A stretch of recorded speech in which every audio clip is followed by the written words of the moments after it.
ভীষণ বিরক্তিকর। রাহুল, তুমি আমাকে কিভাবে ছেড়ে দিলে? রাহুল, তুমি একটা হৃদয়হীন।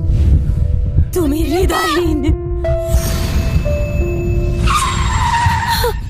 রাহুল, রানী সাহেবা কোথায়? আমি কোথায়? রানী সাহেবা, আপনি 3 দিন ধরে অজ্ঞান ছিলেন, তাই দেশের সবাই ভেবেছিল। আমি রানী? পুরো দেশে? আমি কি এই দেশের রানী? আগে হ্যাঁ। আপনার কি কিছু হয়েছে? আপনি তো আমাদের মাতৃতান্ত্রিক রাজ্যের সবচেয়ে শক্তিশালী রানী। হ্যাঁ, কি অদ্ভুত স্বপ্ন এটা।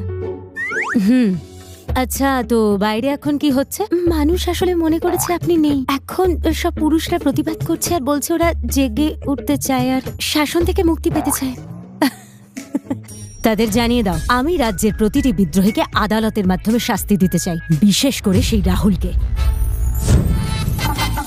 রানী সাহেবা, কেউ কেউ বলছে যে তারা দায়িত্ব নিতে চায়, আবার কেউ কেউ নিয়ম মানতে অস্বীকার করছে। কেউ কেউ তাদের স্ত্রীদের অবাধ্য হয়ে পেছন থেকে প্রতারণা করছে। ওরা খুব খারাপ রানী সাহেবা।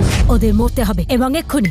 শান্ত হন রানী সাহেবা, তাদের স্ত্রীরা এখনো প্রাসাদের বাইরে রয়েছেন। করুণা করুন, জানি এটা জঘন্য এবং নির্লজ্জ। পুরুষরা সবাই একই রকম। প্রাসাদের রক্ষীদের জানিয়ে দাও, কেউ তাদের হয়ে আর্জি জানাবে না। আর যদি কেউ সাহস করে তাদের শুলে চড়াবো। আশা করি বুঝতে পেরেছো সবাই?